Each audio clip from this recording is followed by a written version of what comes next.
오늘은 회개의 골든타임을 놓치다라는 제목으로 여러분들과 하나님의 말씀 나누겠습니다.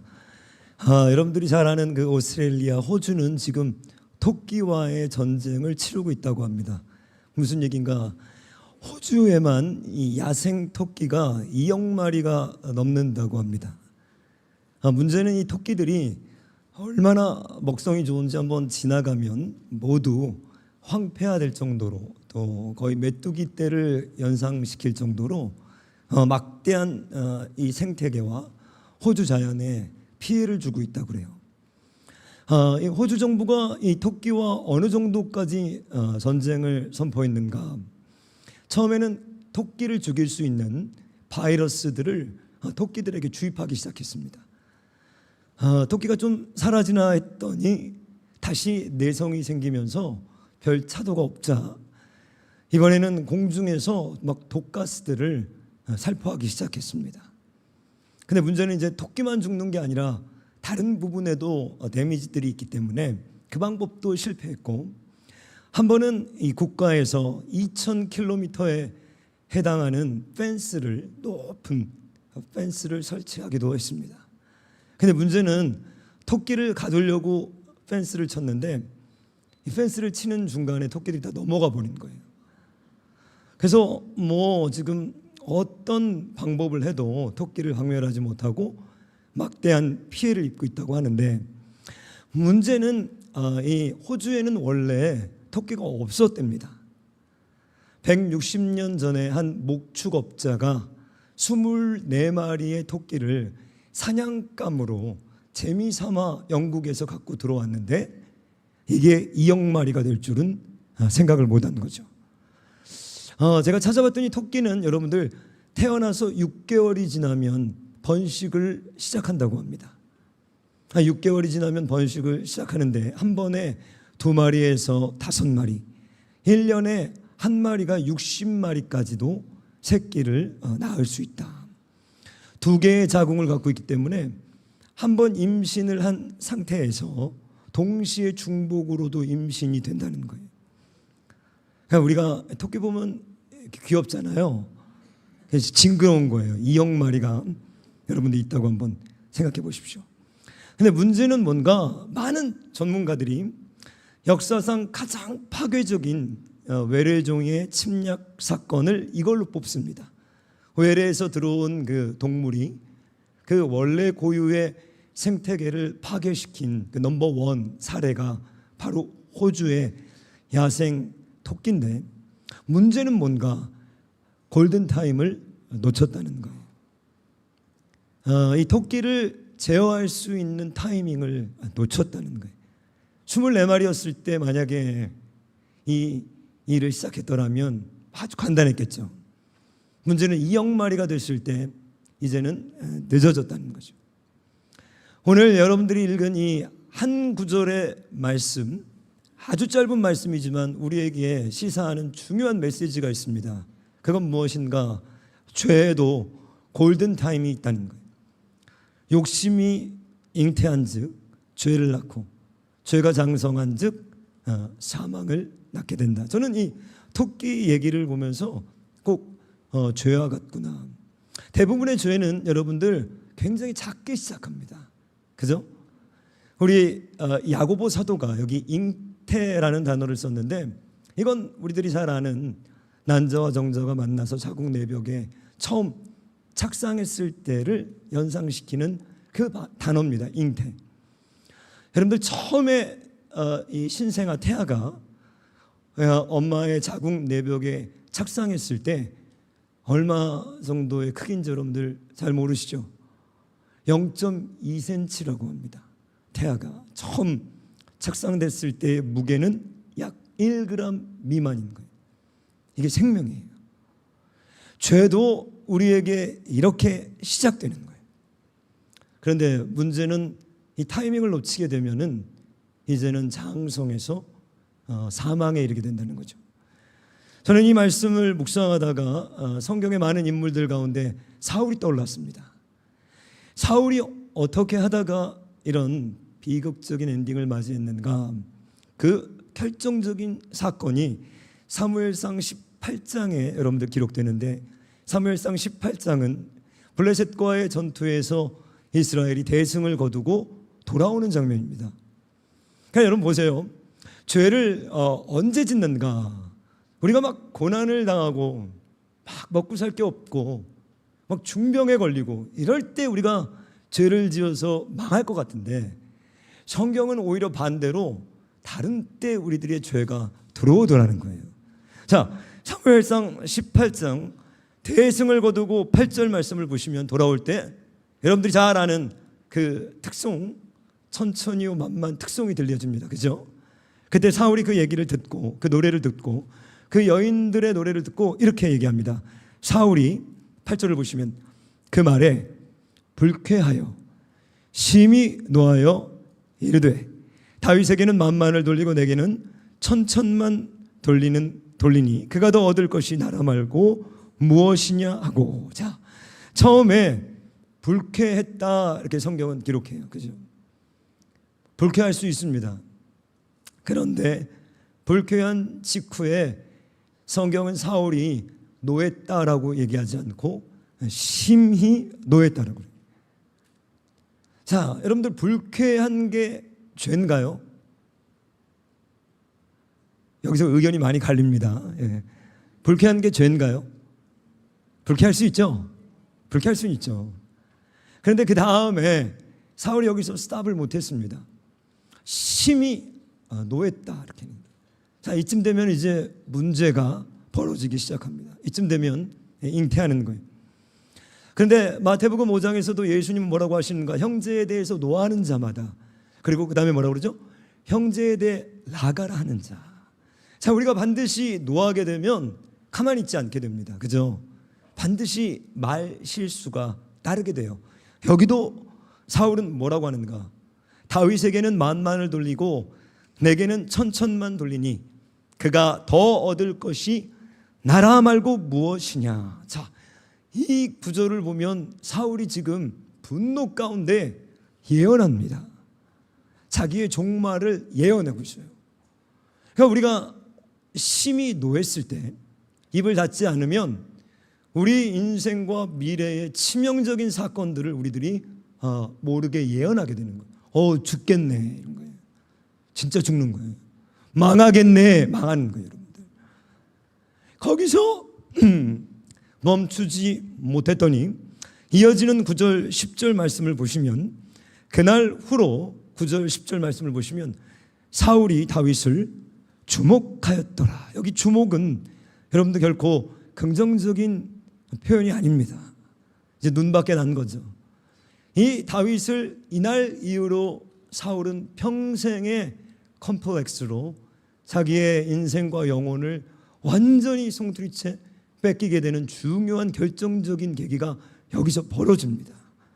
그리고 10절 주목했다고 하죠. 처음에는 불쾌했고 심히 노했고 그 다음에는 말로 부정적인 모든 악한 것들을 쏟아뱉고 난 뒤에는 주목하였는데, 그 다음에 죄가 잉태해서 죄가 나오기 시작하자 10절은 이렇게 기록합니다. 그 이튿날 하나님께서 부리시는 악령이 사울에게 힘있게 내렸더라 하는 거예요.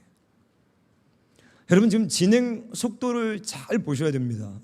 처음에 뭐였다고요? 아주 작은 불쾌함으로 시작하는 거예요. 24마리 정도의 토끼밖에 안 됩니다. 불쾌한, 하루에도 불쾌할 일이 많죠. 그런데 심히 노한 직후에는 쏟아뱉지 말아야 될 말들을 막 쏟아뱉고, 제가 저번에도 설교했지만 그때 사울이 다윗에게 가서 그 여인들이 특송하고 있을 때 기분은 불쾌했지만 다윗의 손을 한번 들어줬으면, 그죠? 얘예요, 얘. 얘가 골리앗을 이겼습니다. 사실 저는 천천도 아니에요. 전 구경했어요. 10-10이에요. 1-1이에요. 다윗에게 우리 한번 영광의 박수 막 했더라면 물론 불쾌하죠. 그런데 그날 다리 쭉 뻗고 평생을 자신뿐만 아니라 자신의 전 가문이 멸망하게 되는 그 저주의 길로 들어가지 않았을 거라는 거예요. 그리고 그를 어떻게 하기 시작했다고요? 주목하기 시작했다는 거예요. 이게 평생의 사울의 컴플렉스로 따라갑니다. 근데 여러분 성경을 보면 이상한 게 등장해요. 사울이 이 악신에 들렸을 때 누가 수금을 타야 나섰죠? 다윗입니다, 여러분. 물론 다윗은 아주 영감 있는 찬양 사역자였기 때문이기도 하지만 저는 그것만이라고 생각하진 않아요. 사울이 주목했던, 사울이 이 늪에 빠졌던 그 인물이었던 다윗이 수금을 타서 사울이 회복하게 만들었던 것은 하나님의 특별한 섭리가 거기 있지 않았을까? 그 치유의 과정에서 하나님은 계속적으로 사울에게 기회를 주셨던 것 같아요. 그죠? 돌이킬 수 있는 기회들. 그런데 그 이튿날에 하나님께서 부리시는 악령이 힘있게 내렸다는 거예요. 진행 속도가 너무 빠릅니다. 너무 빨라요. 죄가 잉태하자마자 즉시 죄가 나와서 장성하기까지에 걸리는 시간이 이튿날이었어요. 여러분들 오늘 이 본문 말씀을 묵상하시면서, 이 말씀을 들으시면서, 여러분들 설교를 들으시면서 여러분들의 지나온 과거를 한번 쭉 돌이켜보길 원합니다. 하나님께서 요한계시록 2장에 보면 예배소 교회가 첫사랑을 잃었다 책망하시면서 그들에게 너희가 어디서 떨어진 것을 돌이켜 생각하고 회개하라고 그랬어요. 그러니까 어느 시점이었는지 사울은 이 시점을 정확하게 기억해서 여기서 회복했어야 돼요.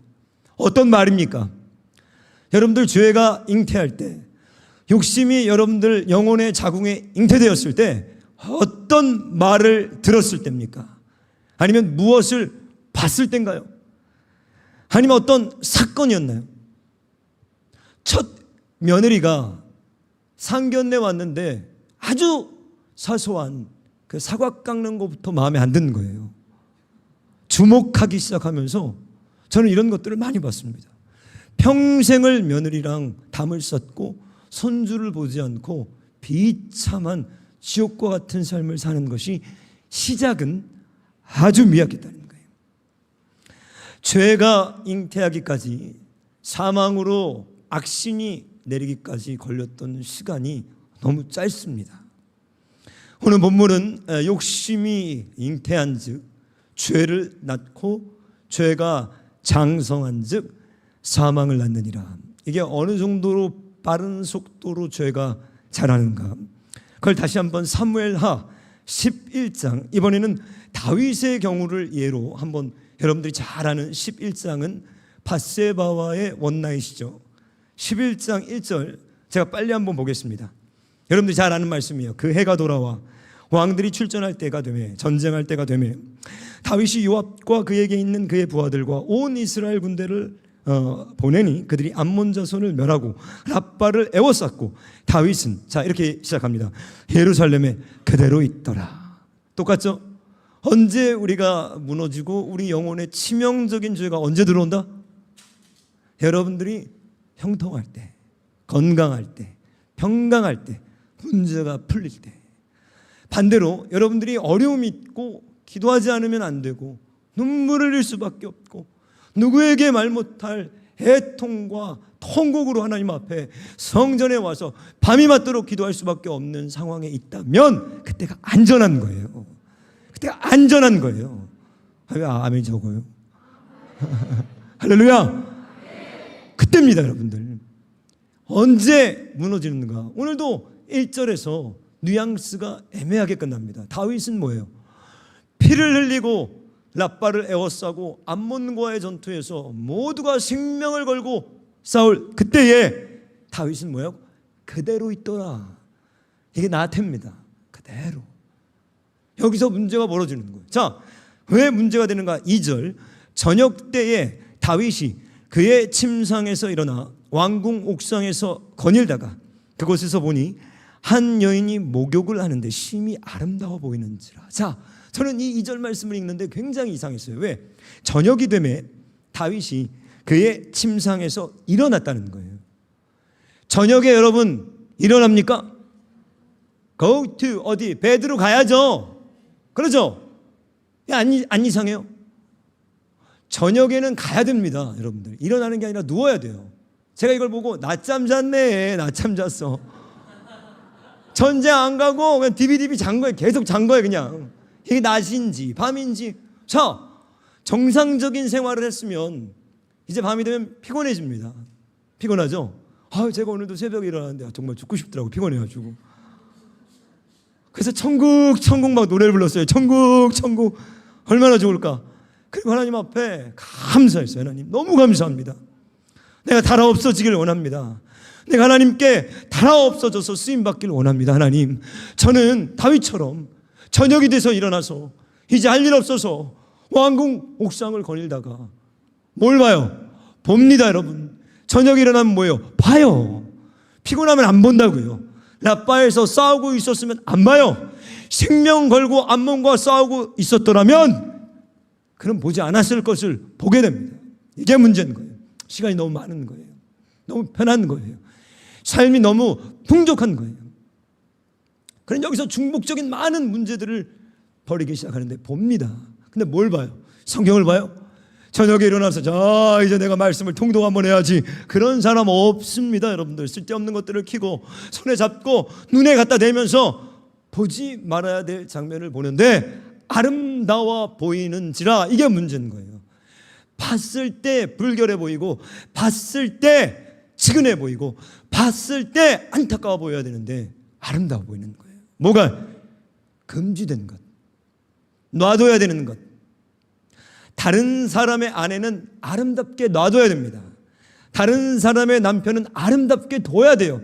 하나님께서 건들지 말라고 하신 것은 아름답게 보존해야 돼요. 그것에 우리들의 욕심이 들어갈 때 잉태됩니다. 3절, 이 다윗의 무료한 저녁에 다윗은요 사람을 보내 그 여인을 알아보게 하였다. 자, 진도가 어떻게 해요? 순간 나가는데 죄가 자라는 속도가 너무 빠른 거예요. 하룻밤인 거예요. 4절 뭐라고요? 다윗이 전령을 보내어 그 여자를 자기에게로 데려오게 하고 그 여자가 그 부정함을 깨끗하게 하였으므로 더불어 동침하였더라. 얼마나 죄가 빠른 속도로 잉태한 순간에 마치 토끼처럼 6개월이면 2개의 자궁으로 대여섯 마리 아이를 새끼를 번식할 수 있는 것처럼 하룻밤 만에 이튿날에 악신이 들리고 하룻밤 만에 많은 잉태와 사망으로 나가는 것이 죄라는 거예요. 제가 미국에 있을 때 어느 날 이 아파트를 한번 보러 간 적이 있습니다. 이 이사를 매년 이제 계약이 끝나면 월세로 사니까 집을 많이 보러 다녔어요. 이사를 너무 오래 다니니까. 그날도 이제 집을 이사하는데 교회에서도 좀 가깝고 아이들이 전부 학교 다니니까 학교에서도 좀 가까워야 돼서 그 지역에 집을 찾는데 그 지역은 이제 집값이 좀 비쌉니다. 좀 싼 곳은 아주 위험해요. 흑인들이 많고 또 뭐 총기 사고도 있고. 당연히 없는 살림이지만 조금 안전하고 가까운 곳으로 찾다 보니까 늘 그렇잖아요. 없어요, 그런 집이. 인터넷을 막 부동산 사이트를 뒤져서 겨우 어떤 집 하나를 발견했는데 너무 괜찮은 거예요. 이 지역에서 나올 수 없는 가격이에요. 학교도 가깝고 교회도 가깝고 마침 골프코스 근처에 있어서 애들이 문을 열고 나가면은 어마어마하게 넓은 잔디 지역에서 안전하게 그 구역 안에서 우리가 살 수 있겠더라고요. 근데 한 가지 조금 미심쩍은 게 집안 내부 사진이 없어요. 보통 사진을 다 올리거든요. 근데 자신 있는 집은 사진이 많아요. 그죠? 깨끗하고 좋은 집은 사진이 막 수십 장 있어요. 막 차고 막 싱크대 이거 갈았습니다. 조금 좀 찝찝한 집일수록 사진이 적어요. 그죠? 근데 그 집은 딱 2장. 외부의 사진과 커뮤니티 들어갈 때의 사진. 궁금한 건 어디예요? 집 아니잖아요. 그래가지고 이제 그 집을 부동산 중개업자와 연락을 해서 제가 그 집에 갔습니다. 가격은 너무 좋아요. 겉에도 너무 좋아요. 딱 들어갔는데 제가 집을 보고 다닌 집 중에서 이런 집은 처음 봤습니다. 처음 봤어요. 왜? 더러운 게 아니라 더러운 더러운 집들 종종 보지만 딱 들어갔을 때 저도 알았어요. 이 집은 용도가 사람이 살았던 집이 아니었구나. 전혀 집을, 미국은 대부분 여러분들 사람이 나가면 그 보증금에서 그 집을 깨끗이 다시 페인트 칠을 해주고 깨끗한 상태로 만들어서 다시 렌트를 해요. 우리나라랑 틀립니다. 우리는 우리가 들어가서 그 집을 막 깨끗이 수리하고 뭐 하지만, 미국은 뉴욕이나 LA 제외하고 대부분 중소도시에서는 전부 집을 원래 처음 상태로 깨끗이 해놓고 다시 렌트를 받아서 제가 나갈 때 보증금에서 차감해서 카펫도 도배도 다, 도배는 아니죠, 페인트를 깨끗하게 해줍니다. 대부분 집은 깨끗해요. 오래된 집 말고. 근데 이 집은요, 대마를 재배했던 집인 거예요. 가정집인데 방에서 뭘 했는가? 대마 재배한 집이었습니다. 미처 단속이 와서 알고 봤더니 그 집이 그 지역 신문지와 뉴스에 나왔던 집이에요. 경찰이 덮쳤던 집. 그 집에 제가 간 거죠. 그러니까 아직 철수하고 남기고 간 많은 어떤 재배했을 때 썼던 뭐 제습기라든지, 방 한 가운데 뭐가 있냐면, 이 애들 방 한 가운데 큰 그 재배할 때 쓰는 이런 어떤 제습기 기계들이 설치되어 있는 거예요. 물론 카페트나 이런 건 형편없고. 제가 들어갔을까요? 안 들어갔을까요? 안 들어갔죠. 그 주인도 미안해하더라고요. 이 집은 비닐하우스만 아니지 실제로는 대마를 키우는 집입니다. 그 여러분들에게 제가 묻고 싶은 건, 여러분들의 집에는 지금 무엇이 자라고 있고 여러분들의 내면은 무엇이 지금 자라고 있냐는 거예요. 마태복음 13장에서 예수님께서 천국 비유를 말씀하시면서, 천국은 마치 씨를 뿌리는 자가 길에 나가서 씨를 뿌릴세, 이렇게 얘기하시죠. 좋은 밭에 떨어져서 30배, 60배, 100배, 옥토밭과 같은 밭에 떨어져서 최소한의 30배의 결실을 맺는다는 거예요. 그러나 흙이 얕은 돌밭도 있고 길바닥과 같은 그런 밭에 떨어지기도 하고, 어떤 밭은 어떻게 해요? 자갈밭, 돌밭에 떨어져서 아무 열매를 거두지 못한다는 거예요. 우리 예수님의 말씀이, 우리가 하나님을 처음 만나면 그 말씀이 우리 안에 들어옵니다. 그 마음이 들어와서 옥토밭에 떨어지기 시작하면 시간이 지나면 30배, 60배, 100배 무성하게 자라가기 시작해요. 비전이 떨어지면요, 그 비전이 여러분의 삶과 가정과 대대로 내려가면서 여러분의 자녀들의 삶을 움직이면서 그 비전이 싹시 트기 시작하면서 먹고 마시든지 무엇을 하든지 하나님의 영광을 이루기 시작하면서 주변에 많은 열매들이 맺어지기 시작하는데, 그것을 내 눈으로, 우리 주변의 눈으로, 자녀들의 눈으로 모두 관찰할 수 있게 되는 거예요. 자라가고 있다는 거예요. 여러분들 안에 미움이 자랄 수 있습니다.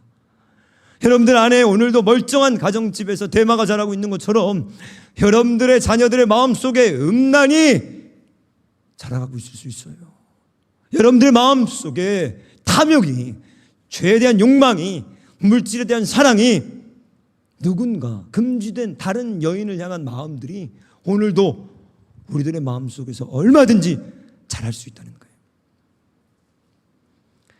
여러분, 20만 원을 빌렸는데 불법 사채로 돈이 급해서 20만 원을 빌렸는데 1년 뒤에 빚이 얼마 됐는지 아세요? 불법 사채를 젊은이가 빌렸었습니다. 급하니까. 보통 경제적인 취약층 젊은이들이 여기에 많이 빠지는데, 지난 기사를 보니까 20만 원을 빌린 뒤에 1년 뒤에요 7억이 됐습니다. 5000%의 이자를 여기에다가 물렸어요. 물론 이 사람들 불법 사채하는 사람들입니다. 조직폭력배들이죠. 처음에 너무 급한 마음에 20만 원 여러분들 갚을 수 있을 거라고 생각한 거예요. 그죠? 저도 뭐 이자가 5000%지만 다음 달에 20만 원 못 갚겠습니까? 근데 여러분, 저도 예전에 젊었을 때 한번 경제적으로 너무 어려운데 150만 원 못 갚았어요. 1년 반을. 없으면 진짜 안 되는 거예요. 돈이 한번 없으려면, 카드가 막히려면, 안 되려면요 100만 원인데 20만 원도 못 갚는 거예요. 못 갚는 거예요. 사람이 망할 때, 여러분들 재벌들이 부도날 때, 대기업들이 펑펑펑펑 막 쓰러졌을 때 수백억, 수천억을 못 메꿔서 펑펑펑펑 나가 떨어질 것 같지만요, 몇 장, 몇 백만 원, 몇 천만 원, 뭐 하나, 이거 못 막는 거예요. 20만 원을 막을 수 있을 거라 생각했죠. 24마리의 토끼, 그게 뭔 문제야. 야생 토끼, 아무리 먹성이 좋고 아무리 생태계를 파괴해도 내 뜰에서 24마리가 아무리 번식한들 천만의 말씀인 거예요. 이 청년에게 20만 원요 1년 뒤에 7억으로 변했습니다. 못 갚으면 어떻게 됩니까? 가족이 협박을 당하고 말도 안 되는 수모, 자살, 고통으로 밀리는 거예요. 이게 죄인 거예요. 저는 오늘 여러분들에게 첫 번째, 내 안에 언제 잉태되었던, 그것이 어린 시절일 수도 있습니다. 결혼 때일 수도 있어요. 뭐가 내 안에 잉태되었는가? 나는 지금 뭐가 잉태돼서 내 안에서 자라고 있는가? 그게 자라고 하나님의 말씀이 자라기 시작하면 여러분들 얼굴이 평강과 희락과 기쁨과 생명과 여러분의 가정 안에서 비전과 하나님의 나라들이 쑥쑥쑥쑥 자라가는 거예요. 그 애들도 얼굴 보면 알아요. 그런데 여러분들 엉뚱한 죄들이 들어가기 시작하면 제일 먼저 우리들의 얼굴이 죽습니다. 얼굴이 침울해져요. 얼굴이 무표정으로 변해가요. 우울증이 들어옵니다. 정신병들이 들어와요.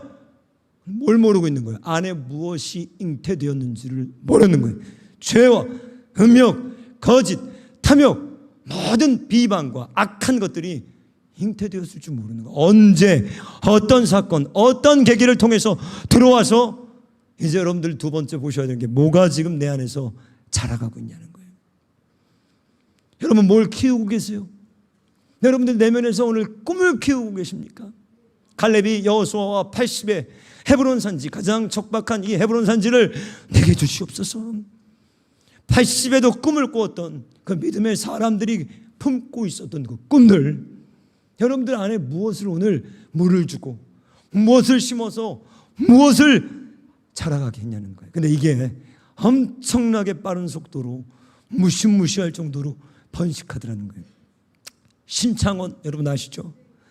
신창원이 처음에 뭘 훔쳤는지 아십니까? 그의 기록을 보면 과수원을 서리했던 거였어요. 자, 우리는 신창원을 어떻게 알죠? 그는 살인자입니다. 희대의 탈옥수예요. 나올 수 없는 감옥에서 탈옥을 시도했고 온 국민에게 알려졌지만 누구도 신창원을 과수원 서리범으로 아는 사람 한 사람도 없어요. 그런데 그도 시작은 뭐였다는 거예요? 서리였다는 거예요. 시골에서 저도 어렸을 때 저희 부모님들 모두 저기 해남 여기 계셨기 때문에 별별 경험들이 많이 있습니다. 물론 서리한 경험도 있어요. 저도 따라가가지고 먹지도 않는 참외, 수박. 신창원도 여기서 시작했더라는 거예요. 그러나 문제는 그 죄가 급속도로 그 안에서 누구를, 죄인을 만들어 가더라는 거예요. 여러분 지난해 합법적으로 낙태를 한 그 결과 지난해 합법적인 낙태가 3,000건이었습니다. 우리나라에 합법적으로 병원에서 기록으로 공식적으로. 근데 음지에서 이루어진 낙태는요 10배에서 20배가 더 많대요. 2017년에 6만 건이라고 추측합니다. 지금 6만 건, 12만 건 몰라요. 어느 정도로 낙태가 이루어지고 있는지. 한 해에 여러분들 추측하는 게 지금 6만 건이 낙태가 이루어지고 있다. 우리나라에서. 코로나 팬데믹 3년 동안 사망자가 여러분 몇 명인 줄 아세요? 3만 5천 명입니다.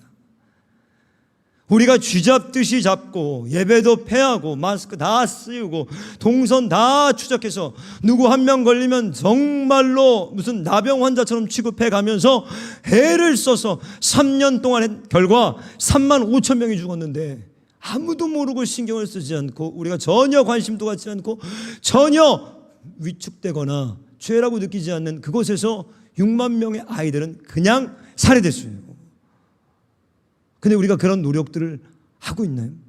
아니 태어나서 주민등록도 없고 요새 많이 이슈가 되죠. 냉장고에서 발견되고 유기돼서 출생신고를 안 한 수많은 영아들.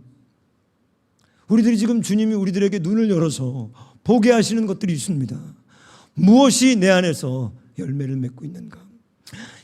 여러분들 2001년인가요? 9.11 테러 사건 때 아메리칸 에어라인 그 테러범들이 하이제킹해서 그들이 각각 다른 방향으로 가고 있었습니다. 그죠? 도무지 경험해보지 못했던 일이기 때문에 왜 뉴욕의 대도심에 멀쩡한 여객기가 그것도 낮게 빌딩을 향해서 날고 있을까? 아무도 추측하지 못했어요. 설마. 그런데 각기 펜타곤으로 향했던 그리고 월드 트레이드 센터로 향했던 모든 비행기들 5대의 비행기들이 가는 곳 목적은 똑같았습니다. 뭐예요? 사망이에요. 죽으려고요. 이게 죄입니다. 욕심은 잉태해서 죄를 낳게 되는데 죄는 급속도로 오늘 말씀을 보면 번식해서 어디로 가요? 그 다음은 어디로 가요? 악신이 들리고 그 다음은 어디로 가요? 반드시 다윗의 아이들이 죽기 시작하면서 사무엘하 12장, 13장, 14장 수많은 무고한 사람들이 죽어갑니다. 우리나라 여러분들 사교육 시장이 어느 정도의 규모인지 모르시죠? 사교육, 저도 아이가 넷이 있습니다. 사교육 시장의 우리나라 규모가 26조입니다. 왜 청년들이 비출산하시는지 이해가 되시죠? 26조를 사교육에 우리가 쏟고 있습니다. 몇 년 전에 외고를 다니던 아주 외고는 공부 잘하는 애들이 다니잖아요. 여고생이 우리가 잘 아는 대로 자살했어요. 그 여고생이 유서 남겼는데 4글자 남겼습니다. 엄마한테. 아시죠? 이제 됐어? 그거였어요. 그리고 자살했습니다. 뭐라고요? 이제 됐어? 1등 해야 된다. 스카이 가야 된다. 부모의 욕심이. 그러니까 애가 어떻게? 됐어? 오케이. 복수할 거야. 일을 가는 거예요. 부모의 말도 안 되는 욕심들이 애꿎은 아이들을, 우리 영혼들을, 우리 자녀들을요, 하나님과 멀게 하는 거예요.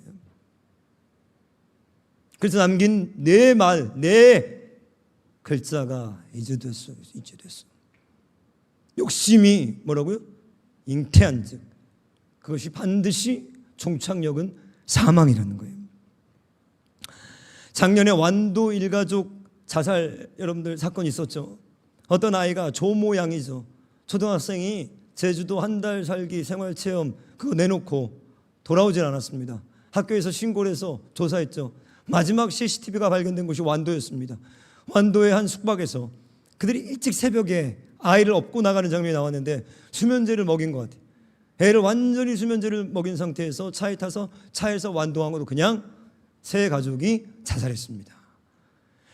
요새는 다 검사해 보면 검찰들이 기록을 보면 그들이 핸드폰으로 뭘 검색했는지가 다 나와요. 그 부모들이 검색했던 그 검색어가 뭐였냐면 수면제, 완도 물때, 그러니까 언제 물에 빠져야 완전히 죽을 수 있는가, 방파제 추락, 루나가 뭐예요? 루나 코인. 주변 사람들의 이 증언에 의하면 이들이 처음에 코인에 투자했다는 거예요. 가상화폐.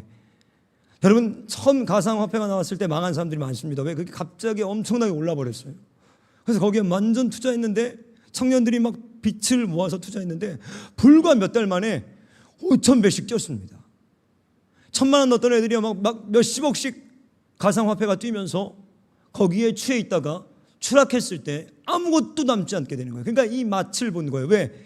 500배, 5,000배에 땀 흘려 일하지 않는 그 많은 노동의 대가를 이들이 짧은 순간에 맛을 보니까 그 중독된 아이들이, 제가 어제도 청년 설교 준비하면서 여기저기 찾아보는데요, 못 나와요. 코인에서 못 나와요. 다 날렸습니다. 5억, 10억, 20억, 25억씩 빛을 줬는데 지금 노가다하면서 뭐 하고 있습니까? 코인하고 있어요. 근데 제가 이 기사를 보면서 이 완도 일가족 자살한 그 사건을 제가 계속 얼마나 가슴이 아픈지, 아이를 수면제를 먹이고, 이게 부모입니까? 욕심이죠. 내 소유죠. 양방향에 사교육을 하던. 근데 제가 주목했던 게 뭔가, 그들이 마지막 차를 꺼냈는데 차가 아우디였어요. 여러분 안 놀라시죠? 저는 그거에 경탄했습니다. 도대체 어떤 삶을 이들이 살았던 건가? 전 몰라요. 여러분 성경은 뭐라고 그러죠? 너희들 먹을 것이 있고 입을 것이 있은 즉 족한 줄로 뭐라고 여기라는 거예요. 족한 줄로. 탐욕, 돈을 사랑하면 일만 악의 뿌리요. 지족할 수 있는 법을 배워야 돼요. 100만 원 벌면 100만 원으로 행복하게 살 수 있는 방법을 배워야 됩니다. 전 그걸 배웠어요. 100만 원으로 행복하게 살 수 있어요. 차 사지 말고 전철 타고 다니고 아니면 자전거 타고 다니고 외식할 거 조금 없게 먹으면서 얼마든지 in Christ, 하나님 안에서, 예수 안에서 행복하게 살 수 있다. 허망한 바람들이 들어간 거예요. 입지 말아야 될 옷을 입고, 신지 말아야 될 신을 신고, 몰지 말아야 될 차를 몰고, 망하는 거예요. 여러분들 검소하게 지족하시면서 하나님께 자족하시면서 살지 않으면 그 마지막은 이 물로 들어가는 거예요. 사망인 거예요. 성경은 분명하게 경고합니다. 제가 이 설교를 제가 지금 1월 달부터 여러분 제 설교를 한번 찾아보십시오. 전부 죄에 대한 거예요. 제가 지금 여기 와서 그런 줄 아세요? 목회자가 됐을 때부터 전부 죄에 대한 설교만 했어요. 왜? 성경은 정확하게 얘기합니다. 이 죄가 어디로 가고 있다는 걸요 말해주고 있어요. 근데 반대로 의가 어디로 가는지도 얘기해 줍니다. 내가 죄에서 멀어지고 하나님의 의를 심기 시작하면 하나님의 나라가 이루어지는 거예요. 거긴 천국이 이루어지는 거예요. 거긴 에덴이 이루어져요. 우리 주님 그걸 아시는 거예요. 여러분 명심하셔야 됩니다. 죄는 아주 작은 것이라도 잉태하는 순간 죄를 낳으면서 급속도로 그 마지막 종착역이 모두 사망이라는 거예요. 저는 요새 펜타닐에 관심이 굉장히 많아요. 펜타닐 뭔지 아세요? 악마의 마약이라는 거예요. 제가 여기 왜 관심이 많냐? 펜타닐 하려고 그러는 게 아니라 제가 캐나다하고 미국에서 20년 살았잖아요. 우리나라가 마약은 아니겠지. 마약은 아닐 거야. 총기는 아닐 거야.